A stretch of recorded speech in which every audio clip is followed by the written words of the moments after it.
ஆதியாய் நடுவுமாகி அளவிலா அளவுமாகி சோதியாய் உணர்வுமாகி தோன்றிய பொருளுமாகி பேதியா ஏகமாகி பெண்ணுமாய் ஆணுமாகி போதியா நிற்கும் தில்லை பொதுநடம் போற்றி போற்றி என்று அம்பலக்கூத்தனுடைய திருவடிகளை வணங்கி கொண்டு இந்த அற்புத காப்பியத்தை அருளி செய்த சேக்கிழார் பெருமானை தில்லைவாழ் அந்தணரே முதலாக சீர்படைத்த தொல்லையதாம் திருத்தொண்ட தொகையடியார் பதம் போற்றி உள்ளை அவர் புராண கதை உலகறிய விரித்துரைத்த செல்வமலி குன்றத்தூர் சேக்கிழார் அடி போற்றி என்று தெய்வ சேக்கிழாரின் திருவடிகளையும் நாம் வணங்கி கொண்டு புராணத்தின் உள்ளே செல்லலாம். கடந்த சில வாரங்களில் திருநாவுக்கரசு நாயனாரை பற்றி நாம் சொல்லி வந்திருக்கிறோம். நாயனார் சிவபெருமானுடைய திருவருளினாலே சூளை நோய் கொடுக்கப்பெற்று சிவபெருமானுடைய திருவருளினாலே சூளை நோய் நீங்க பெற்று திருஅதிகை தலத்திலே இருக்கின்ற பொழுது நாட்டை ஆளுகின்ற மன்னவனாகிய பல்லவ மன்னனாகிய மகேந்திரவர்ம பல்லவனால் சமணர்களின் தூண்டுதலின் பேரில் 4 விதமாக கொலை செய்ய அவரை உயிருடன் கொலை செய்வதற்கான முயற்சியிலே ஈடுபட்டு முதலாவதாக அவரை சுண்ணாம்பு காலவாயில் இட்டும், இரண்டாவதாக விஷம் கலந்த பார்ச்சோற்றை அருந்தச் செய்தும், மூன்றாவதாக மதம் பிடித்த யானையை அவர் மீது ஏவி அவர் தலையை நசுக்கச் செய்தும், நான்காவதாக கல்லினோடு கட்டி கடலின் ஆழத்திலே அவரை அமிழ்த்தச் செய்தும் ஆகிய 4 விதமான கொடுமைகளையும் செய்தான். ஆனால் திருநாவுக்கரசு நாயனார் சிவபெருமானுடைய திருவருளினாலே ஐந்தெழுத்தை ஓதி இந்த அனைத்து துன்பங்களிலும் முழுமையாக நீங்கி நல்ல உடலுடன் நல்ல ஆரோக்கியத்துடன் வெளிவந்தார். திருவதிகையிலே வந்து பணி செய்கிறார். அதை கண்ட மகேந்திரவர்ம பல்லவன் தான் சமண சமயத்திலிருந்து விடுபட்டு சைவ சமயத்திற்கு மாறி நாயனாருக்கு தொண்டுகள் செய்து வந்தான். திருவதிகையிலே பல நாட்கள் தங்கியிருந்து அவருடைய தமக்கையாராகிய திலகவதியார் அருள் செய்த குருவாக இருந்து அருள் செய்தவாறு பணிந்து பணி செய்வீர் என்ற வாக்கிற்கு ஏற்ப உழவார பணியை செய்து கொண்டிருந்தவர் மேலும் பல தலங்களை எல்லாம் தரிசிக்க வேண்டும் என்ற ஆவலினாலே திருவதிகை நகரை விட்டு கிளம்பி தல யாத்திரையாக கிளம்புகிறார். அப்படி கிளம்பி வருகின்ற பொழுது முதன்மையாக திருவெண்ணை நல்லூருக்கும் திரு ஆமாத்தூர் நகருக்கும் திருக்கோவலூர் என்ற 3 தலங்களையும் தரிசித்து கொண்டு ஆங்காங்கே நல்ல இனிய தமிழ் பாடல்களை பாடிக்கொண்டு பெருகும் விழுப்புடன் விளையார் மகிழ் பெண்ணாகடம் அணைந்தார். பக்கத்தில் பெண்ணாகடம் என்ற ஊருக்கு அவர் வந்து சேருகிறார். இந்த பெண்ணாகடம் என்பது நடுநாட்டு தலங்களில் ஒன்றாக இருக்கக்கூடியது. மிக்க சிறப்பான ஒரு தலம். இங்கே ஆலயம் பெண் ஆகடம் என்று 4 விதமான விமான அமைப்புகளிலே தூங்கானை மாடம் என்று சொல்லக்கூடிய ஒரு அமைப்பு உண்டு. அது பார்த்திங்கன்னா சுவாமியினுடைய கர்ப்பகிரகத்தின் மேலே இருக்கக்கூடிய விமானம் ஒரு யானை படுத்திருந்தால் அதன் பின்புறத்திலிருந்து பார்த்தால் எப்படி தோன்றுமோ அப்படி அந்த விமான அமைப்பு இருக்கும். அதனால் அதற்கு தூங்கானை மாடம் என்பது பெயர். இன்னம்பர் என்ற தலத்தில் அதை நம்ம பார்க்கலாம். அது மாதிரி வேறு சில தலங்களிலும் அந்த தூங்கானை மாடம் விமானங்கள் உள்ளது. இங்கே பெண்ணாகடத்தில் அது ரொம்ப சிறப்பாக உள்ளது. என்ன சிறப்புனா கீழேருந்தே மேலே வரைக்கும் அந்த மாதிரியான ஒரு தோற்றமாக அது காணும். ரெண்டாவது, மற்ற ஆலயங்களில் கர்ப்ப கிரகத்துக்கு முன்புறமாக ஒரு வாசல் தான் இருக்கும். ஒரு வழியாகத்தான் நம்ம உள்ளே போய் சாமியை பார்க்க அர்ச்சனை செய்கிறதல் தீபாராதனை காட்டுக்கு போக முடியும். மற்ற பகுதிகளெல்லாம் மூடப்பட்டு இருக்கும். ஆனால் இந்த பெண்ணாகடத்தில் 3 பக்கமும் ஒரு சிறு ஜன்னல்கள் வைக்கப்பட்டிருக்கும். நம்ம சாமியை பின்புறத்துலேருந்தும் போய் பார்க்கலாம், சைடில் இருந்தும் பார்க்கலாம். அந்த மாதிரியான ஒரு அமைப்பு இந்த பெண்ணாகடம் ஆலயத்தில் இருக்குது. ரொம்ப சிறப்பு வாய்ந்த ஊர். நம்முடைய சைவ சித்தாந்த சிவஞான போதத்தை தந்த மெய்கண்ட நாயனார் தோன்றிய ஊர் அது பெண்ணாகடம். அதே மாதிரி அருள்நந்தி மறைஞான சம்பந்தர் வாழ்ந்த இடம் பெண்ணாகடம் என்பது, இப்படி பல சிறப்புகளுடைய ஊர் அது. இங்கே நாயனார் அந்த பெண்ணாகடத்துக்கு சேர்ந்தார். கார் வளரும் மாடங்கள் கலந்த மறை ஒளிர் வளர்க்கும் சீருடை அந்தணர் வாழும் செழும்பதியின் அகம் எய்தி வார்சடையார் மன்னும் திரு தூங்கானை மாடம். இந்த கோயிலுக்கு பேரே தூங்கானை மாடம்னு சொல்லப்படுகிறது. அந்த தூங்கானை மாடம் பார்பரவும் திருமுனிவர் பணிந்தேத்தி பரவினார். அங்கு போய் அந்த இறைவனை அங்கு வழிபட்டார். சுடற்கொழுந்தீசர் என்று சுவாமிக்கு திருநாமம். அது அப்பரடிகள் பதிவு செய்கிறார். அங்கே சென்றவுடனே அவருக்கு ஒரு மனதிலே ஒரு வருத்தம்னு சொல்லலாம். ஒரு தன்னுடைய வாழ்க்கையை பற்றி அவருக்கு ஒரு வெட்கம் ஏற்பட்டது. அப்படி தான் நம்ம அதை எடுத்துக்க முடியும். அவர் 15 வயதில் சமண மதத்திற்கு சார்ந்தார். பிறகு 65 வயதில் தான் அவர் மீண்டும் சைவ சமயத்துக்கு வருகிறார். சுமார் 50 ஆண்டு காலம் அவர் சமண சமயத்திலே இருந்து சமணர்கள் தந்த உணவு, அவர்களுடைய பழக்க வழக்கங்கள், அதிலேயே அவர் இருந்தார். அதனால இப்போ அவருக்கு இந்த உடம்பு மீது ஒரு வெறுப்பு ஏற்பட்டது. இந்த உடம்பு சமணர்கள் தந்த உணவினாலே ஏற்பட்ட உடம்பு. ஆகவே இந்த சமணர்கள் தந்த உடம்பு தனக்கு வேண்டாம் என்பது போல அவர் மனதில் ஒரு எண்ணம் ஏற்பட்டது. சிவபெருமானை நம்மை ஆட்கொண்டு இருந்தால் இந்த உடம்பு நமக்கு தேவையில்லை அப்படிங்கிறத அவர் நினைக்கிறார். அதை புன்னறியாம் அமன் சமய தொடக்குண்டு போந்த உடல் தன்னுடனே உயிர் வாழ தரியேன் நான். இந்த உடம்பை வச்சுக்கிட்டு நான் உயிரோடு இருக்க மாட்டேன். ஏன்னா இந்த உடம்பு எப்படி வளர்ந்ததுன்னா சமணர்கள் தந்த சாப்பாட்டில் வளர்ந்தது. அந்த உடம்பை வச்சுக்கிட்டு நான் இருக்கிறதுக்கு எனக்கு விருப்பமில்லை. தரிப்பதற்கு உயிர் வாழ தரியேன் நான். தரிப்பதனுக்கு என்னுடைய நாயக நின் இலச்சினை இட்டருள் என்று பண்ணு தெழும் தமிழ் மாலை முன்னின்று பாடுவார். அந்த பெண்ணாகட சாமி கிட்ட வேண்டிக் கொண்டார். இந்த உடம்பு சமணர்கள் தந்த உணவுனாலே வந்ததுனால இந்த உடம்போடு நான் வாழறதுக்கு விருப்பப்படலை.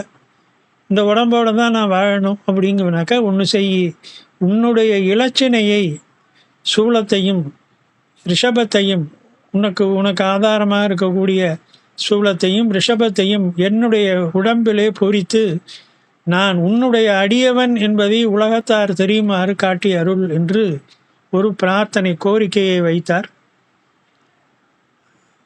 இங்கே ஒரு செய்தி நம்ம கொஞ்சம் பார்க்கணும். கொஞ்சம் நம்முடைய 63 நாயன்மார்களில்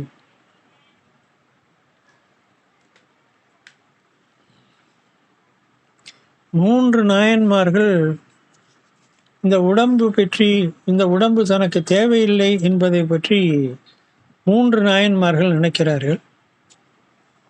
எல்லோருக்கும் முந்தியவராகிய காரைக்கால் அம்மையார் தன் கணவன் தன் காலில் விழுந்து இவர் தெய்வ பெண், இவரோடு நான் வாழுதல் இயலாது என்று சொன்ன பிறகு தன்னுடைய உடல் மேனியினுடைய அழகு மற்றவர்களுக்கு தொந்தரவாக இருக்கலாம், அவர்களுடைய எண்ணங்களிலே ஏதேனும் மாற்றத்தை ஏற்படுத்தலாம். ஆகவே இந்த அழகான உடல்,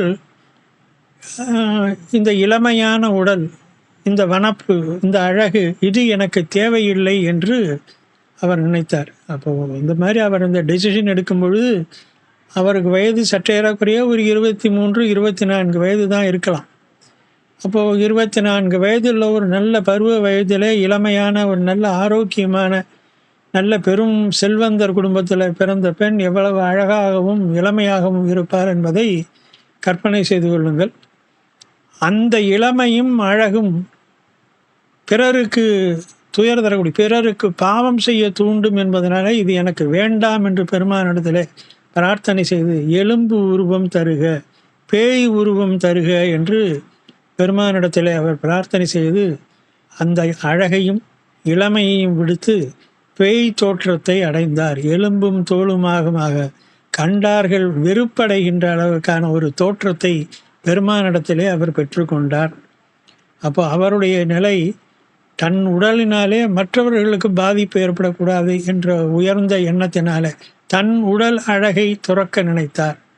வயது 24, பருவமான வயது. கணவன் வேறொரு பெண்ணோட திருமணம் செய்து கொண்டு போய்விட்டான் என்றாலும் தன் உடல் அழகை இழக்க, பெரும்பாலும் பெண்களுக்கு சொல்வார்கள், தங்களுடைய அழகை இழக்க விரும்ப மாட்டார்கள், எப்பொழுதும் அழகாக இருக்க வேண்டும் என்று நினைப்பார்கள் என்பது பெண்களுக்கான குணம். ஆனால் அந்த அழகையும் இளமையையும் இறைவனுக்காக, இந்த உலகிற்காக துறக்க நினைத்தவர் காரைக்கால் அம்மையார். மற்றொருவர் அப்பரடிகளை பார்க்கிறோம். அப்பரடிகள், இந்த உடம்பு சமணர்கள் தந்த உணவினாலே வந்ததாகையாலே இந்த உடலை நான் தாங்கிக் கொள்வதற்கு நீ இதை அங்கீகாரம் செய்து விட்டாய், இந்த உடம்பை நீ ஏற்றுக்கொண்டாய், தவறான ஒரு வழியிலே சென்று வளர்ந்த உடம்பையும் நீ ஏற்றுக்கொண்டாய் என்பதற்கு ஆதாரமாக உன்னுடைய இலச்சனை ரிஷபக்குரியையும் சூலக்குரியையும் எனக்கு இட வேண்டும் என்று இந்த உடம்பை பற்றி அவர் கவலைப்பட்டார். ஆகவே பெருமான் அவருக்கு இடபக்குரியும் சூலக்குரியும் இட்டார்.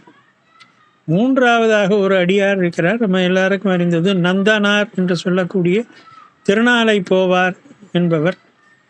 இவர் திருப்புன்கூர் பக்கத்திலே இருக்கக்கூடிய ஒரு ஊரிலே, ஆதனூர் என்ற ஊரிலே வசித்து வந்தவர். இவருக்கு சிதம்பரம் சென்று பெருமானை, ஆடல் உள்ள பிரானை தரிசிக்க வேண்டும் என்ற ஆவல் அவருடைய மனதிலே இருந்து கொண்டே இருந்தது. தினந்தோறும் போகும் போது அவர் ஒரு பண்ணையாரிடத்திலே வேலை செய்து வந்ததினாலே அந்த பண்ணையார் அவருக்கு அனுமதி கொடுக்காமல் இழுக்கடித்தார். அதனால் நாளை போவேன் என்று ஒவ்வொருடமும் சொல்லி கொண்டே இருப்பார். அதனால் அவருக்கு இயல்பாக நாளை போவான் என்ற ஒரு பட்டப்பெயர் கூட வந்தது. நாளை போவார், திருநாளை போவார் என்று நமக்கெல்லாம் தெரியும். திருநாளை போவார்னா தான் நமக்கு தெரியும். அப்படி இயற்பெயர் நந்தனார். அவர் ஒரு நேரத்தில் அவருடைய ஆண்டையிடமிருந்து அனுமதி வாங்கி கொண்டு, பண்ணையாரிடமிருந்து அனுமதி வாங்கி கொண்டு சிதம்பரம் வருகிறார். ஆனால் சிதம்பரத்துக்கு வந்த உடனே அவர் ஊருக்குள்ளே நுழையவில்லை, கோயிலுக்கு போய் பெருமாளை பார்க்கவில்லை. சிதம்பரம் வருகின்ற வரையிலும் அவருக்கு ஆசை இருந்தது, ஆர்வம் இருந்தது. ஆனால் சிதம்பரம் நகருக்கு வந்தவுடனே தூய அந்தணர்கள் நிறைந்து வாழுகின்ற, நான்மறை வேதங்கள் ஓதுகின்ற, முப்போதும் திருமேனி தீ வளர்க்கின்ற இந்த நகரத்துக்குள்ளே நான் நுழையலாமா, என்னுடைய பிறப்பு இழி பிறப்பு என்று அவருக்கு ஒரு எண்ணம் வந்தது. தான் பிறந்தது பறையர் என்று சொல்லக்கூடிய தாழ்ந்த குலத்திலே பிறந்திருக்கிறோம், இந்த குலமானது உள்ளே சென்று பெருமானை வணங்குவதற்கு தகுதியற்றது என்று அவர் நினைத்தார்.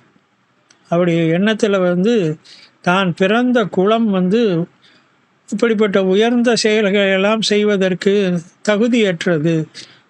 இந்த சிதம்பரம் நகருக்குள்ளே சென்று, ஆலயத்துக்குள்ளே சென்று நடராஜ பெருமானை தரிசிப்பதற்கு நாம் பிறந்த பிறப்பு தடையானது. இந்த உடலோடு இந்த குலத்திலே பிறந்த பிறகு நாம் செல்ல இயலாது என்று நகரத்தை சுற்றி சுற்றி வந்தார்.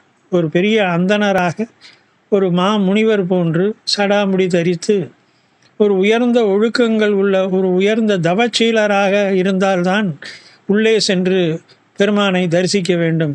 நம் பிறப்பு இழி பிறப்பு, தாழ்ந்த குலத்திலே பிறந்திருக்கிறோம், நாம் உள்ளே செல்லல் ஆகாது என்ற எண்ணம் அவர் மனதிலே திரும்ப திரும்ப தோன்றி சிதம்பரத்தை சுற்றி சுற்றி வந்தாரே ஒழிய உள்ளே நுழையவில்லை.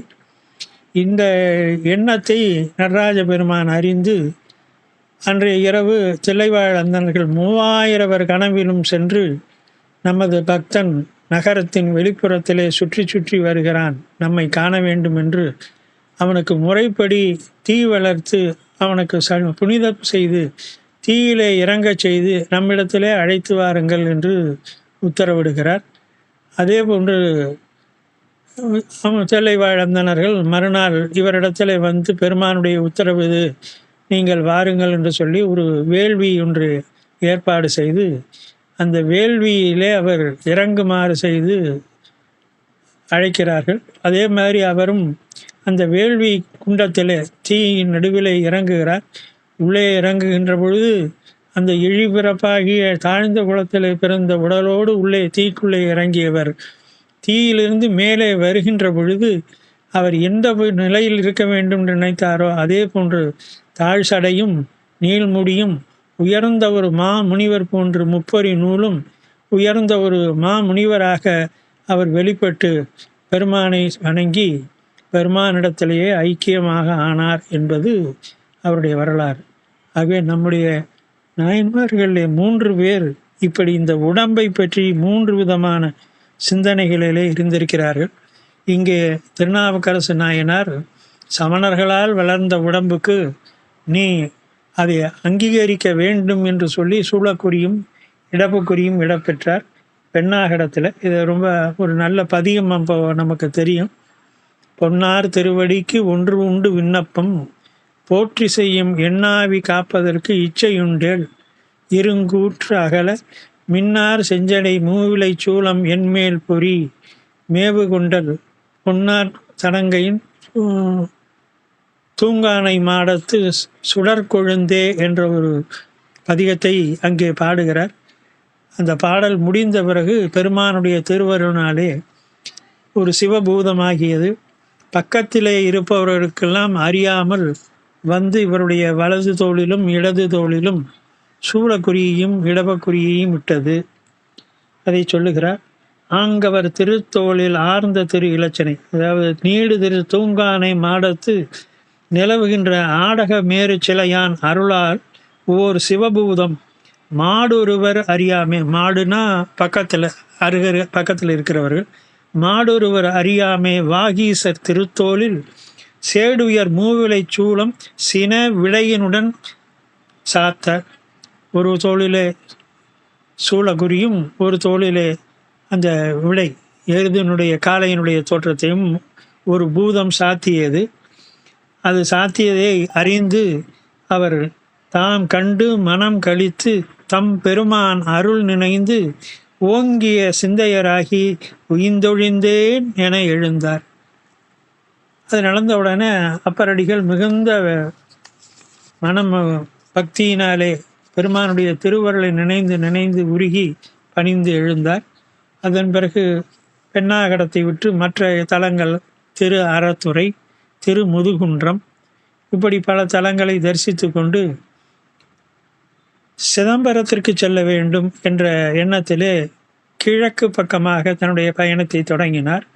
அப்படி ஆனாத சீர்தில்லை அம்பலத்தை ஆடுகின்ற வானாறு புடை பறக்கும் மலர்ச்சடையார் அடிவணங்கி ஊனாலும் உயிராலும் உள்ள பயன் கொல நினைந்து தேனாரும் மலர்ச்சோலை திருப்புலியூர் மருங்கு அணைந்தார். அப்படி பல தலங்களை பார்த்து கொண்டு திருப்புலியூர், பெரும்பற்ற புலியூர் என்றும் திருப்புலியூர் என்று சொல்லக்கூடிய சிதம்பரமாகிய தில்லைக்கு அவர் வந்து சேருகிறார். இந்த தில்லையினுடைய பெருமையை பற்றி ஒரு 5-6 பாடல்கள் சேக்கிழார் பெருமானுடைய சிறப்புகளை சொல்லுகிறார். சிதம்பரத்துக்கு வந்தவர் ஆலயத்திற்கு சென்று வழிபாடு செய்யணும். இந்த வழிபாடு செய்கின்ற பொழுது நமது பெரியோர்கள் ஆலய வழிபாடு எப்படி செய்ய வேண்டும் என்பதற்கு சில விதிமுறைகளை வகுத்திருக்கிறார்கள். நம்ம அந்த மாதிரி பண்ணுறோமானாக்க இன்றைக்கி யாரும் பண்ணுறதில்லை. பெரிய மகா சன்னிதானங்களாக இருக்கிறவங்க கூட அந்த அளவுக்கு பண்ணுவது இல்லை அப்படிங்கிறது தான் யதார்த்தமான உண்மை. வழிபாடு, ஆலய வழிபாடு எப்படி செய்யணுங்கிறத இங்கே அப்பரடிகள் நமக்கு காட்டுகிறார். அதாவது சிதம்பரம், மதுரை, திருவானைக்காவல், திருவிழிமலை, இந்த மாதிரி பழைய காலத்தில் பெரிய கோயில்கள் எல்லாவற்றிலும் பார்த்திங்கன்னா தேரோடும் வீதி இருக்கும். அதாவது கோயிலுக்கு வெளிப்புறத்தில் 4 பக்கமும் மாட வீதின்னு சொல்லுவாங்க, அல்லது கீழே வீதி மேலே வீதி என்று சொல்ல. சிதம்பரத்துக்கு போனீங்கன்னா சிதம்பரத்தில் கீழே வீதி, மேலே வீதி, வடக்கு வீதி, தெற்கு வீதின்னு தான் சொல்லுவாங்க. பெரிய வீதிகள், கோயிலுடைய வெளிப்புறமாக வீதிகள் இருக்கும். முறை என்ன சொன்னால், முதல்ல அந்த 4 வீதிகளையும் வலம் வரணும். கோயிலுக்கு வெளிப்புறத்தில் இருக்கக்கூடிய அந்த 4 வீதிகளையும் முதல்ல வலம் வரணும். அதுக்கப்புறம் கோயிலில் உள்ளே போனாக்க கோயில் இதை சுற்றி, அதாவது வெளி காம்பவுண்டு சுவரை சுற்றி ஒரு பிரகாரம் இருக்கும், வெளிப்பிரகாரம்னு சொல்லுவாங்க. அந்த வெளிப்பிரகாரத்தை மறுமுறை வளமாக 4 புறங்களிலும் வலம் வரணும். அதுக்கப்புறம் உள்ளே போனோம்னாக்க கோயிலுடைய உள் பிரகாரம் அல்லது 2ஆம் பிரகாரம்னு சொல்லுவாங்க. அந்த பிரகாரத்தில் போனீங்கன்னா இந்த 4 63 இதுகள் அந்த மாதிரி சில இதுகள் வச்சுருப்பாங்க. அவையில் வந்து அந்த பிரகாரம் முதல்ல சுற்றி வரணும். அதற்கு பிறகு கர்ப்ப கிரகத்தை ஒட்டி ஒரு பிரகாரம் இருக்கும், சின்ன பிரகாரம் இருக்கும். மூலஸ்தானத்தை ஒட்டி இருக்கக்கூடிய அந்த பிரகாரத்தையும் வலம் வந்து அதுக்கு பிறகு நம்ம வந்து கர்ப்ப கிரகத்துக்கு வந்து சுவாமியை தரிசிக்கணும். இதுதான் ஆலயத்தை வணங்குகின்ற முறை. எந்தெந்த ஆலயங்களில் இந்த மாதிரி இப்போ நான் சொல்கிறபடி கோயிலுக்கு வெளியில் தேரோடும் வீதி 4 பக்கங்களிலும் இப்போ திருவண்ணாமலைக்கு கிரிவலம்னு சொல்கிறோம். மலையை சுற்றி 14 கிலோமீட்டர் நம்ம சுற்றி வருகிறோம். அதே மாதிரி பழைய காலத்தில் இங்கே ஸ்ரீரங்கத்துக்கு பார்த்திங்கன்னாக்க 7 வீதி சொல்லுவாங்க, 7 பிரகாரம் சொல்லுவாங்க ஸ்ரீரங்கத்துக்கு. இந்த மாதிரி ஒவ்வொரு அரசர்களும் ஒவ்வொரு பிரகாரத்தை ஏற்படுத்தி மண்டபங்கள் ஏற்படுத்தி கட்டியது. இப்போ எல்லாம் அங்கங்கே வீடுகள் கடைகள் வந்து சுருங்கி போச்சு. 3 பிரகாரம் தான் இப்போ ஸ்ரீரங்கத்தில் இருக்குது. ஒரு காலத்தில் அங்கே 7 பிரகாரம்னு சொல்லுவாங்க.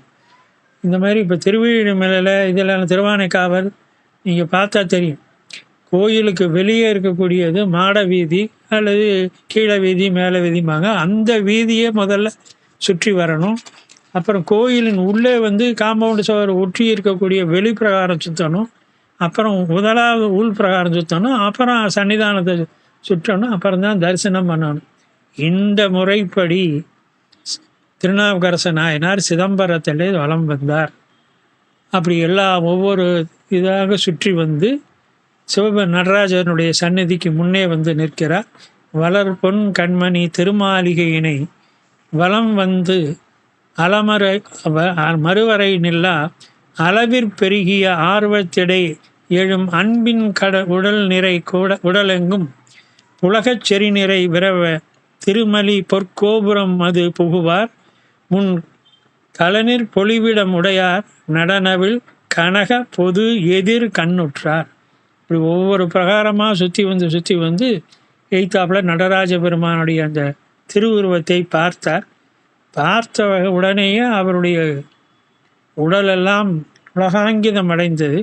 அதை அனுமாரி சொல்லுகிற போது ஆடும் கடல் புரி அமுத திருநடம் ஆறாவகை தொழுது ஆர்கின்றார் என்று சேர்க்கிறார்.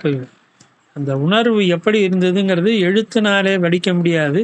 அவரவர்கள் அனுபவத்தால் அதை கண்டுகொள்ளணும். இன்றைக்கும் அந்த அனுபவத்தை பெறுகின்ற அடியார் பெருமக்கள் பல பேர் இருக்காங்க. சிதம்பரத்தில் அந்த கனக சபையில் பெருமானுடைய சிற்றம்பலத்திலே அவன் ஆடுகின்ற கோலத்தை பார்க்கின்ற பொழுது புலகாங்கிதம் அடைந்து தன்னை மறந்து நிற்கக்கூடிய அடியார்களை நம்ம இன்றைக்கும் அங்கே போனோம்னா பார்க்கலாம். அப்படி அப்பரடிகளும் அங்கே இருந்தார். அந்த காட்சியை சொல்லுகின்ற பொழுது சேக்கிரார் அழகாக சொல்லுகிறார்கள். கையும் தலைமிசை புனை அஞ்சலி என கண்ணும் பொழிமழை ஓயாதே பெய்யும் தகையென கரணங்களும் உடன் உருகும் பரிவின பெயரெய்தும் மெய்யும் தரைமிசை விழும் முன்பு எழுதரும் மீன்தாள் சடையோடு நின்றாலும் ஐயன் திருநடம் எதிர் கும்பிடும் அவர் ஆர்வம் பெருகுதல் அளவென்றால். மின்தாள் சடையோடு நின்றாலும், தாழ்ந்த சடையோடு நடராஜ பெருமான் அங்கே ஆடிக்கொண்டிருக்கிறான். அவன் திருநடம் எதிர் கும்பிடும் அவர், அதை எதிரே நின்று கும்பிட்டு வணங்குகின்றார்களே, அவர்களுடைய ஆர்வம் பெருகுதல் அளவென்றார். அவங்களுடைய அந்த அன்பு பக்தி அந்த உருக்கம் வந்து மேலே மேலே மேலே மேலே பெருகிக்கிட்டே இருக்க முடியும், குறையாதான். அது எப்படி பெருகும் அப்படிங்கிறதை கையும் தலைமிசை புனை அஞ்சனி 2 கையையும் தலைக்கு மேலே தூக்கிக்கிட்டு இருக்காங்க. நடராஜா நடராஜா நடராஜா சிற்சபேசா சிவசிதம்பரம் சிற்சபேசா சிவசிதம்பரம் என்று கைகள் 2ஐயும் தலைமையில கூப்பி கொண்டு கண்ணும் பொழி மழை ஓயாது. கண்ணிலேருந்து தண்ணி அருவித்தான் கொட்டுது, மழை பெய்கிற மாதிரி அவங்க கண்ணிலேருந்து அந்த அருளை நினைத்து, அந்த பெருமானை நினைத்து, அவனுடைய பேரருளை நினைத்து, அவன் அருளி செயல்களை நினைத்து கண்களிலிருந்து கண்ணீர் வடிகின்றன. பெய்யும் தகையென கண்களும் மழை ஒழியாதே பெய்யும் தகையென கரணங்களும் உடன் உருகும் பரிவின, உடம்பு முழுக்க அப்படியே உருகுதான். இப்படிப்பட்ட ஒரு தன்மையில தான் அங்கே எதிர்த்த நின்று பார்ப்பவர்களுக்கு தோன்றுங்கிறார். இந்த காட்சியை நம்ம இதே போன்று சுந்தரர் பெருமான் பார்த்ததாக சேக்கிழார் பெருமான் பதிவு செய்வார். எல்லாருக்கும் தெரிந்த பாடல் அது. 5 பேரறிவும் கண்களே கொள்ள அளப்பெரும் கரணங்கள் நான்கும் சிந்தையாயாக குணம் ஒரு 3 சிருந்து சாத்துவியமாக என்று இந்த உடம்புல இருக்கக்கூடிய 5 புலன்களும் கண்ணாவே ஆச்சு. மற்ற புலன்கள்லாம் வேலை செய்யலை. பக்கத்தில் ஒருத்தர் நின்று பேசுறது காதில் கேட்கல, பக்கத்தில் ஒருத்தருக்கு மேலே இடிக்கிறது உடம்புல உணர்வாகலை. இந்த மாதிரி எந்த விதமான வேறு உணர்வுகள், வேறு புலன்களுடைய உணர்வுகள் எதுவும் தோன்றாமல் கண்ணு மட்டும் சாமியை பார்த்துக்கிட்டே இருக்கு. 5 பேரறிவும் கண்களே கொள்ள. அது மாதிரி சிந்தை என்னாச்சுனாக்கா ராஜசம் தாமசம் சாத்வீகம்ன்ற இதில் சாத்வீகம் என்ற குணம் மட்டுமே தன்னுடைய சிந்தையிலே அவருக்கு இருந்தது. ராஜசம் இல்லை, தாமசம் இல்லை. இந்த மாதிரியான தன்மையில் சுந்தரர் வழிபட்டார் என்று சேக்கிழார் பின்னாடி நம்ம பார்க்க போகிறோம். சுந்தரர் வரலாறு வருகின்ற பொழுது அந்த மாதிரி இங்கே அப்பருடைய நிலை இருந்ததுதான். மாணிக்க வாசகர் திருவாசகத்தில் இந்த நிலையை சொல்லுகிறார். நம்ம எல்லாரும் தெரியும். மெய்தான் அரும்பி விதிர் விதிர்த்து நீன் விரையார் கழற்கு என் கைதான் தலை வைத்து கண்ணீர் ததும்பி உதும்பி உள்ளம் பொய்தான் தவர்ந்து உன்னை போற்றி சஜய போற்றி என்னும் கைதான் நிகழ்விடையன் உடையாய் என்னை கண்டுகொள்ளே என்று மணிவாசகர் சொல்லுகிறார். அப்படிப்பட்ட உயர்ந்த நிலையில அங்கே நடராஜ பெருமானை தொழுது வணங்கி கீழே விழுந்தும் எழுந்தும் விழுந்தும் எழுந்தும் கண்ணீர் சிந்திக்கொண்டு திருநாவுக்கரசனாயனார் தரிசனம் செய்தார். அப்பொழுது பத்தனாய் பாட மாட்டேன் பரமனே பரம யோகி என்ற அந்த பதிகத்தை அருள் செய்தார். அப்புறம் சிறிது காலம் அங்கே சிதம்பரத்திலேயே தங்கியிருந்து தொண்டுகள் எல்லாம் அவர் செய்து கொண்டிருந்தார். ஒவ்வொரு நேரமும் நமக்கு பாடல்கள்லாம் தெரியும். போற்றி திருத்தாண்டகம், அந்த சிறப்பான திருத்தாண்டகங்கள் எல்லாம் அங்கே பாடியிருக்காரு. நின்ற திருத்தாண்டகம், போற்றி திருத்தாண்டகம் என்று சில பதியங்கள் எல்லாம் தாண்டக பாடல்கள் எல்லாம் பாடியிருக்கிறார். அப்படி இருக்கின்ற பொழுது பக்கத்தில் இருக்கிற திருவேட்களம் என்ற தலத்தையும் திருக்கழிப்பாலை என்ற தலத்தையும் சென்று பார்த்து தரிசனம் செய்து அங்கேயும் பதியங்கள் பாடிவிட்டு மீண்டும் சிதம்பரத்திலேயே சிறிது நாட்கள் தங்கியிருந்தார். அரியானை என்றெடுத்தே அடியவர்க்கு எளியானை அவர்தம் சிந்தை பிரியாத பெரிய திருத்தாண்டக செந்தமிழ் பாடி பிறங்கு சோதி விரியா நின்ற உலகம் விளங்கிய பொன்னம்பலத்து மேவி ஆடல் புரியா நின்றவர் தம்மை பணிந்து தமிழால் பின்னும் போற்றல் செய்வார். அரியானை என்ற அந்த பதிகம், இந்த பெரிய திருத்தாண்டகம் என்பது ரொம்ப சிறப்பான ஒன்று. நம்ம சைவர்கள் தினமும் ஓதுகின்ற இந்த பதிகத்தை சிதம்பரத்திலே அவர் மீண்டும் அருளி செய்து அங்கே சிறிது காலம் இருக்கின்றார். அப்படி அங்கே அவர் தங்கி இருக்கின்ற பொழுது ஒரு செய்தி எல்லா இடங்களிலும் பரவுகிறது. அடியார்கள் கூட்டத்தில் ஒரு செய்தி பரவுகிறது. சிதம்பரத்துக்கு பக்கத்தில் இருக்கக்கூடிய தோணிபுரம் என்று சொல்லக்கூடிய திருக்கழுமலம் என்று சொல்லக்கூடிய சீர்காழியிலே ஒரு குழந்தை, 3.5 வயதுள்ள ஒரு குழந்தை பெருமானுடைய அருளினாலே அம்பிகையினுடைய திருமுலைப்பாலையே அவருக்கு கொடுக்கப்பட்டு அந்த குழந்தை அந்த பாலை குடித்து அற்புதமான பதியங்களை எல்லாம் பாடுகிறது. உயர்வான தமிழ் பதியங்களை எல்லாம் பாடுகிறது. பெருமானை உயர்வாக பேசுகிறது என்ற செய்தி இவர் சிதம்பரத்திலே தொண்டு செய்து கொண்டிருக்கின்ற பொழுது அவர் காதிலே விழுகிறது. கடையுகத்தில் ஆழியின் மேல் மிதந்த திரு கழுமலத்தில் இருந்த செங்கன் விடையுகந்தார் திருவருளால் வெற்பரையன் பாவை திருமுலைப்பாலோடும் அடைய நிறை சிவம் பெருகும் வளர் ஞானம் குழைத்து ஊட்ட அமுது செய்த உடைய மறைப்பிள்ளையார் திருவார்த்தை அடியார்கள் உரைப்ப கேட்டார். அப்படி குசுன்னு அங்கங்கே உங்களுக்கு தெரியுமா அந்த மாதிரி சீரியலில் ஒரு குழந்தைக்கு இதாச்சா, 4 வயசு தானே அந்த பிள்ளைக்கு, 3 வயசான அந்த பிள்ளைக்கு குளக்கரையில் இருந்துச்சான். அம்மா கத்துனுச்சான், அப்பா அம்மான்னு நினச்சி கத்துனுச்சான். இப்போ பார்வதி பால் கொடுத்தாலாம் போகுதுன்னு இப்படி இந்த விஷயம் அப்படியே அடியார்கள் வட்டாரத்தில் ஒவ்வொருத்தராக சொல்லி இவர் காதுக்கும் நாயனார் காதுக்கும் அந்த செய்தி விழுகிறது. ஆழிவிடம் உண்டவரை அம்மை திரு பாலமுதம் உண்டபோதே ஏழிசை வன் தமிழ் மாலை இவன் எம்மான் எனக் காட்டி இயம்பவல்ல காழி வரும் பெருந்தகை சீர் கேட்டாலுமே அதிசயமாம் காதல் கூற வாழி அவர் மலர்கழல்கள் வணங்குதற்கு மனத்தெழுந்து விருப்பு வாய்ப்ப. சேக்கிழார் தான், நான் சேக்கிழார் தான். அந்த வார்த்தைகளுடைய பதப்பிரயோகத்தை பாருங்கள் கொஞ்சம், எவ்வளவு அழகாக இவ்வளவு பொறுக்கி எடுத்து அந்த வார்த்தைகளை போடுகிறாங்கிறது பாருங்க. ஆழிவிடம் உண்டவரை அம்மை திரு பாலமுதம் உண்ட போதே ஏழிசை வெண்தமிழ் மாலை. அம்மாங்க மலையறையன் பொற்பாவை மகிழ்ந்து பால் கொடுத்த உடனேயே அவர் ஆழிவிடம் உண்டவரை, விஷத்தை உண்ட அந்த நீலகண்டனாகிய பெருமானை ஏழிசை வன் தமிழ் மாலை இவன் எம்மான் என காட்டி. இப்போ ஞானசம்பந்தருடைய வரலாற்றுக்கு கொஞ்சம் நம்ம போனோம்னா இது புரியும். எல்லாருக்கும் தெரியும், சிவபாத மகன் ஞானசம்பந்தர். அவர் சமணர்களுடைய இந்த செயல்கள் நீங்கணும், சமண சமயம் நீங்க வேண்டும், அதற்கு எனக்கு ஒரு பிள்ளையை கொடு என்று சிவபாத இருதயரும் அவருடைய மனைவியும் செய்த தவத்தினாலே சிவபெருமான் அவருக்கு ஞானசம்பந்தரை மகனாக கொடுக்கிறார். ஆகவே 3 ஆண்டுகள் வரையில் மற்ற எல்லா குழந்தைகளைப் போலவே ஞானசம்பந்தரும் குழந்தையாக அந்த சிறுவயது விளையாடுகளெல்லாம் விளையாடுகிறார். சிறுதேர் உருட்டல், சிறுவரை கூட்டல், சிறுவீடு கலைத்தல் என்ற விளையாட்டுகள் எல்லாம் விளையாடி கொண்டிருக்கிறார்கள். ஒரு நாள் அந்த ஆலயத்தில் இருக்கக்கூடிய குளத்திலே குளிப்பதற்கு சிவபாத இருதயர் கிளம்புகின்ற பொழுது என்றைக்கும் இல்லாமல் அன்றைக்கு அந்த குழந்தை நானும் வருவேன் என்று அடம் பிடித்து அழுகிறது.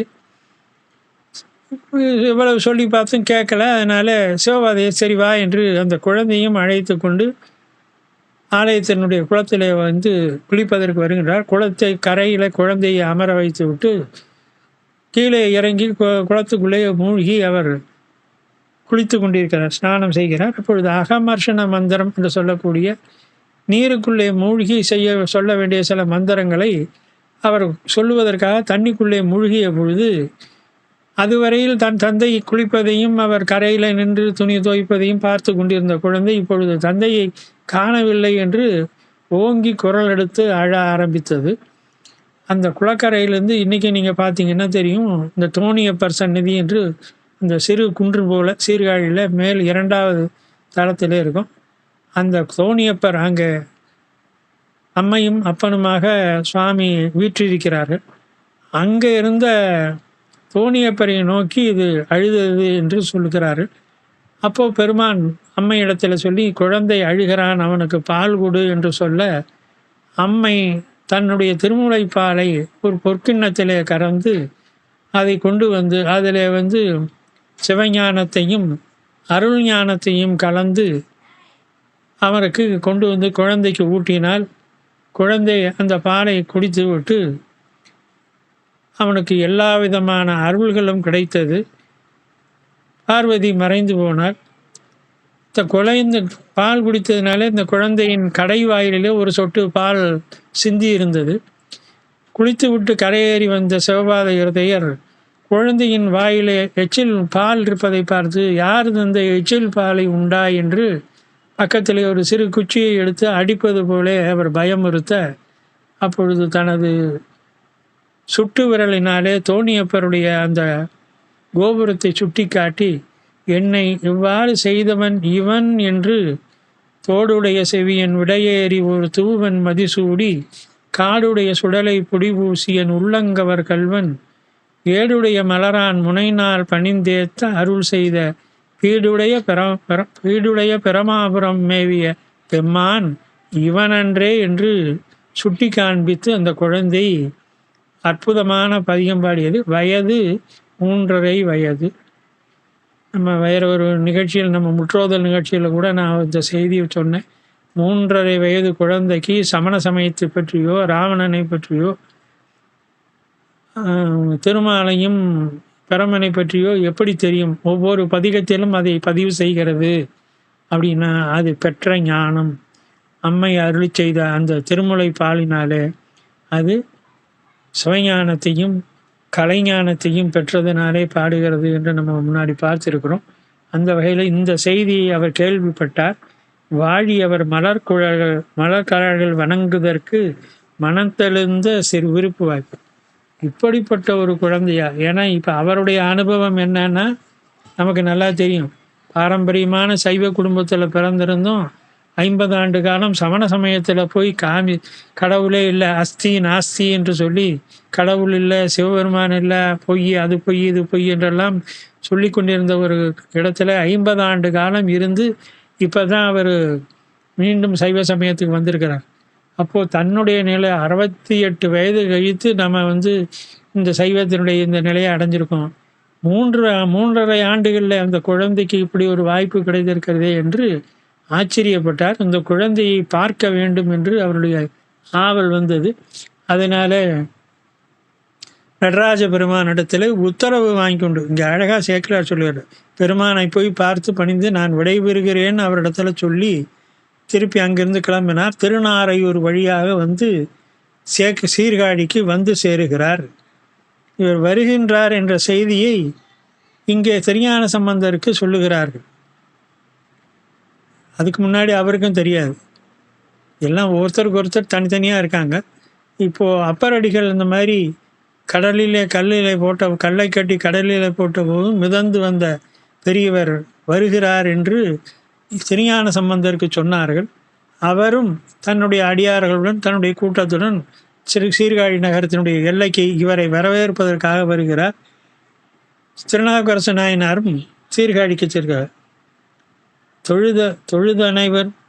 தொழுதனை உற்ற ஆண்ட அரசு அன்புருக தொண்டர் குழாத்தினையே சென்று பழிதில் பெருங்காதலுடன் அடிபணிய பணிந்தவர் தம் கரங்கள் பற்றி எழுதறிய மலர்க்கையால் எடுத்திறைஞ்சி விடைமேல் வருவார் தம்மை அழுது அழைத்து கொண்டவர்தாம் அப்பரே என அவரும் அடியேன் என்றார். காட்சியை கொஞ்சம் அப்படி மனக்கண்ணில் ஒரு சினிமா மாதிரி இப்படி பாருங்கள்.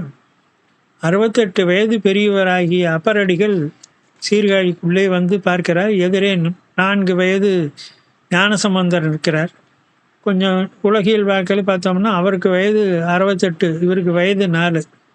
பேரன்னு கூட சொல்ல முடியாது, கொள்ளு பேரன் மாதிரி இருக்கக்கூடியவர்.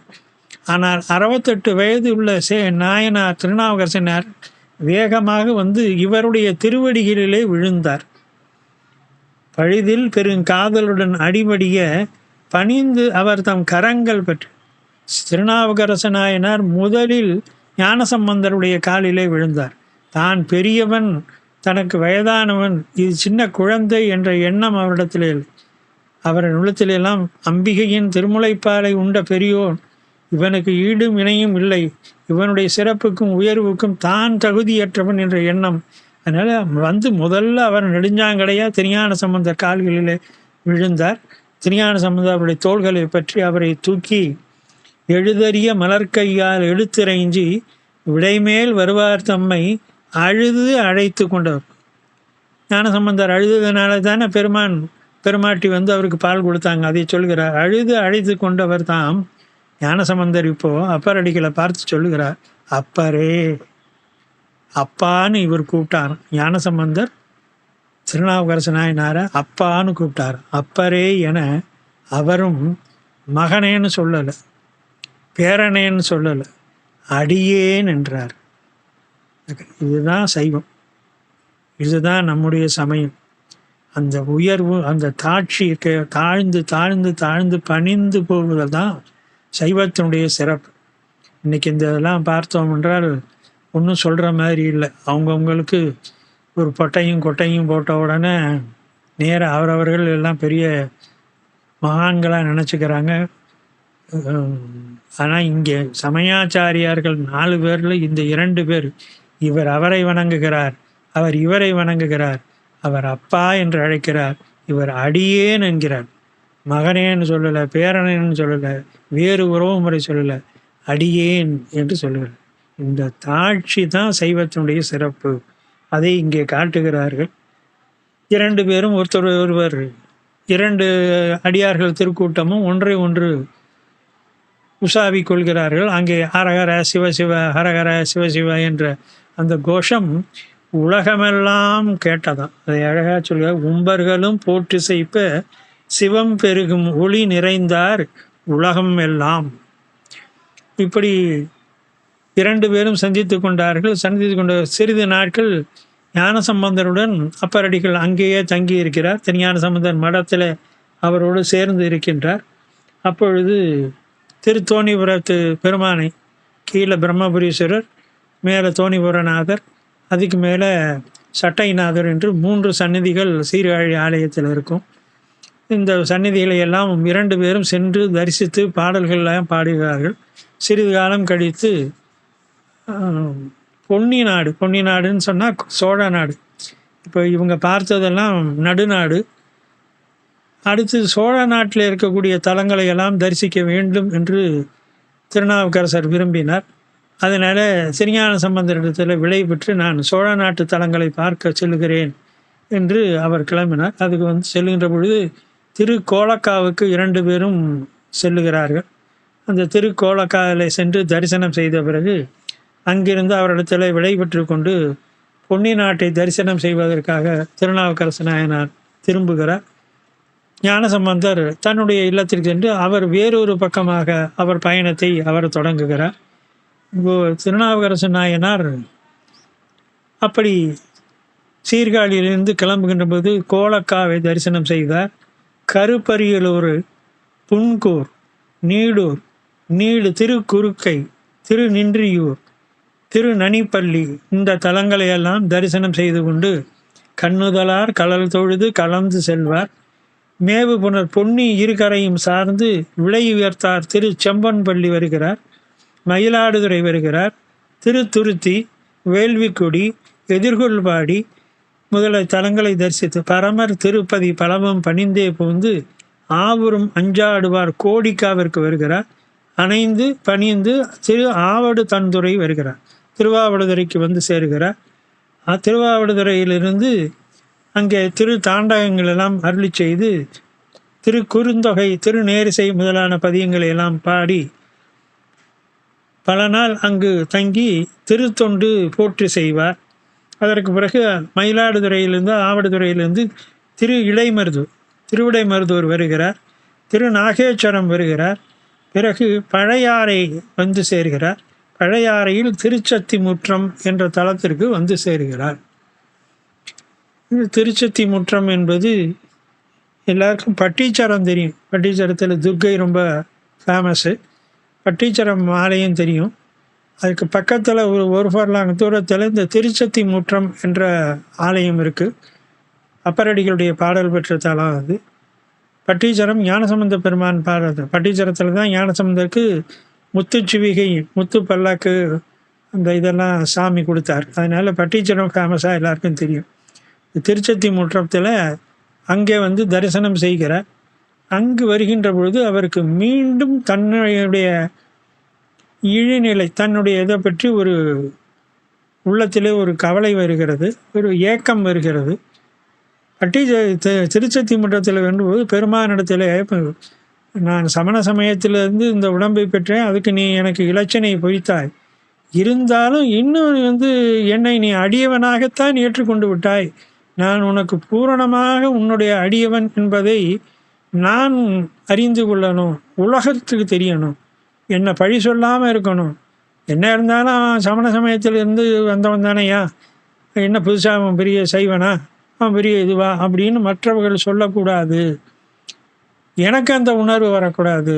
நான் உன்னுடைய அடியவன் என்று செம்மாந்து நிமிர்ந்து நிற்கணும்னாக்க உன்னுடைய திருவடிகளை என் தலையில் சூட்ட வேண்டும் என்ற கோரிக்கையை அங்கே திருச்சத்தி முற்றத்திலே வைக்கிறார். அற்புதமான ஒரு பாடல், எல்லாரும் கேள்விப்பட்டிருக்கலாம். கோவாய் முடுகி அடுதிர கூற்றம் குமைப்பதன் முன் பூவார் அடிச்சுவடு என்மேல் பொறித்துவை போகவிடின் மூவா முழுப்பழி மூடும் கண்டாய் முழங்கும் தரக்கை சேவா திரு சத்தி முற்றத்து சிவக்கொழுந்தே என்ற ஒரு பதிகத்தை அங்கே அவர் பாடுகிறார். எனக்கு துன்பம் நேராமல் இருக்கணும், எனக்கும் பழி வராமல் இருக்கணும்னாக்க என்னுடைய தலையிலே நீ உன்னுடைய திருவடியை பதிக்க வேண்டும் என்று பிரார்த்தனை செய்கிறார். கோவாய் முடுகி என்றெடுத்து கூற்றம் குமைப்பதன் முன் பூவார் அடிகள் என் தலை மேல் பொறித்து வைப்பா என புகன்று நாவார் பதிகம் பாடுதலும் மனம் உருகி மனம் கசிந்து, அப்பா உன் திருவடியை என் தலைமையில வச்சு என்னை ஆண்டு கொண்ட மாட்டாயா? அதாவது ஆண்டான் அடிமை என்பதற்கு இதான். தீட்சையில மிக உயர்ந்த தீட்சை இந்த திருவடி தீட்சைங்கிறது. பல தீட்சைகள் இருக்குது, நம்ம ஏற்கனவே ஒரு முறை சொல்லியிருக்கோம். அதில் மிக கடைசியாகவும் மிக உயர்வாகவும் தீட்சை என்பது குரு தன்னுடைய 2 கால்களையும் சீடனுடைய தலைமையில வைத்து அவனுடைய சஞ்சித வினைகளை முழுமையாக நீக்கி அவனை ஒரு புதிய பிறப்பாக ஆக்குதல் என்பது தீட்சையில் ஒரு இது. இங்கே அதையும் ஜாடையாக சொல்கிறார். அவருடைய உன்னுடைய திருவடிகளை என் தலைமையில வைக்கணும் என்று அவர் பிரார்த்தனை செய்த பிறகு பெருமான் நாவார் பதிகம் பாடுதலும் நாதன் தானும் நல்லூரில் வா வா என்று அருள் செய்ய வணங்கி மகிழ்ந்து வாகியஸ். சிவபெருமான் என்ன சொன்னார்? நீ நல்லூருக்கு வா, உன்னுடைய கோரிக்கையை அங்கு பார்க்கிறேன் என்று சொல்லுகிறார். நாவுக்கரசர் உடனடியாக திருச்சத்தி முற்றத்திலிருந்து நல்லூருக்கு செல்லுகிறார். பாபநாசம் பக்கத்தில் இருக்குது, பல பேர் பார்த்துருக்கிறான். நீங்கள் நம்முடைய சைவ கோயில்களில் சடாரி வைத்தல், எல்லாருக்கும் பெருமா கோவிலில் தெரியும். சடாரி என்று அந்த ஒரு கிரீடம் மாதிரி ஒன்றை எல்லோருக்கும் வைப்பார்கள். அந்த மாதிரி கிரீடம் வைக்கக்கூடிய ஒரே கோயில் சிவன் கோயில் நம்ம நல்லூர் என்ற கோயில் தான். என்ன காரணம்னா, சிவபெருமான் திருநாவுக்கரசு நாயனார் தலையிலே தன்னுடைய கால்களை சூட்டியதுனால அந்த திருவடி பதித்தல் என்ற அந்த சடங்கு அந்த கோயிலில் மட்டும்தான் செய்யப்படும். இதுவரையில் போகாதவர்கள் வாழ்நாளில் ஒரு முறையாவது சென்று அந்த தரிசனம் பண்ணி, பெருமான் 1.5 நாழிகைக்கு ஒரு முறை நிறம் மாறுவார். ஒரு நாளைக்கு 6 முறை சுவாமியினுடைய நிறமானது மாறும். வெவ்வேறு கலர்களில் சுவாமியுடைய அந்த லிங்க திருமேனி மாறும். ஒரே ஆவடையில் 2 லிங்கங்கள் இருக்கக்கூடிய ஆலயமும் அந்த இது அகஸ்தியர் என்று நினைக்கிறேன். ஒருவர் பிரதிஷ்டை பண்ண லிங்கமும் இந்த மெயின் லிங்கத்துக்கு பக்கத்துலேயே இருக்கும். ஒரே ஆவடை ஒன்று, ஆனால் 2 லிங்கம் இருக்கக்கூடிய ஆலயமும் அந்த திருநல்லூர் ஆலயம். பெரிய மாடக்கோயில், அற்புதமான கோயில், நல்ல முழு கட்டுமானமும் இருக்குது. வாய்ப்பு இருப்பவர்கள் சென்று தரிசித்துவார்கள். அந்த திருநல்லூருக்கு உடன் இவர் சென்றார். அதை அழகாக நன்மை தரு அருள்நெறியே வந்தணைந்த நல்லூரில் மண்ணு தரு தொண்டனார் வணங்கி மகிழ்ந்து எழும்போதில் உன்னுடைய நினைப்பதனை முடிக்கின்றோம் என்றவர்தம் சென்னிமிசை பாதமலர் சூட்டினான் சிவபெருமான். இவருடைய கோரிக்கையை பெருமான் அங்கே நிறைவு செய்தார். அவருடைய திருமுடியின் மேலே தன்னுடைய திருவடிகளை சூட்டினான். இந்த அனுபவம் பெற்ற பிறகு எப்படி அவர் இருந்தார் என்பதை அற்புதமாக பின்னாடி சொல்கிறார். நனைந்தனைய திருவடியின் தலைமையில் வைத்தார் என்று புனைந்த திரு தாண்டகத்தால் போற்றி செய்து புனிதரருள் நினைந்து உருகி விழுந்து எழுந்து நிறைந்து மலர்ந்து ஒழியாத தனம் பெரிதும் பெற்று வந்த வரியோன் போல் மனந்தடைத்தார். அப்பரடிகளுடைய அந்த நிலை எப்படி இருந்ததுங்கிறத 2 வரி சொல்றார் பாருங்க. பெருமான் தருவடியை சூட்டினான்றவுடன் அவர் பெற்ற ஆனந்தம், அவர் பெற்ற அந்த சந்தோஷம், அந்த நிலை நினைந்து உருகி விழுந்து எழுந்து நிறைந்து மலர்ந்து ஒழியாத இவ்வளவு அனுபவங்கள் இந்த உடலிலே அவருக்கு ஏற்பட்டது. அந்த அருளை நினைந்து நினைந்து இவ்வளவு விட்டாராம். அது எப்படி இருந்ததுன்னா, தனம் பெரிதும் பெற்று வந்த வரி ஒன்று. இன்னும் வறுமையில் இருக்கக்கூடியவனுக்கு பெரிய செல்வம் கிடைத்தது போல அவர் மனம் தழைத்தார். பெருமானுடைய அந்த திருவருளை நினைந்து அவர் மிகுந்த மனம் குழைந்து பெருமானை ஒரு நல்ல தாண்டகம், திருநல்லூர் தாண்டகம் நம்ம எல்லாருக்கும் தெரியும். நினைந்திருக்கும் அடியாரை நைய வைத்தார், நில்லாமே தீவினைகள் நீங்க வைத்தார், சினந்திருக்கும் களிற்றுருவை போர்வை வைத்தார், இளமதியின் தளிர் வைத்தார், இனந்திருவும் மணிமகுடத்து ஏறதுற்ற இனமலர்கள் போத விழுந்து மதுவாய் பிழி நனைந்தனைய திருவடியின் தலைமையில் வைத்தார் நல்லூர் எம் பெருமானார் நல்லவாரே என்ற ஒரு தாண்டக பாடல். இந்த பாடலை அங்கே நல்லூரிலே அவர் பதிவு செய்து அங்கே திருத்தொண்டுகள் செய்து கொண்டு இருந்தார். அந்த வேளையிலே மேலும் பல தலங்களுக்கு செல்ல வேண்டும் என்று அவருடைய ஆர்வம் பெருகியதாலே நல்லூரிலிருந்து கிளம்பினார். எந்தெந்த தலங்களுக்கு சென்றார், மேலும் அவர் செய்த அற்புதங்கள் என்ன என்பதை தொடர்ந்து அடுத்த வாரத்தில் பார்க்கலாம் என்று சொல்லி, என்றும் இன்பம் பெருகும் இயல்பினால் ஒன்று காதலித்து உள்ளமும் ஓங்கிட மன்றுளார் அடியார் அவர் வான்புகழ் நின்றது எங்கும் நிலவி உலகலாம். திருச்சிற்றம்பலம்.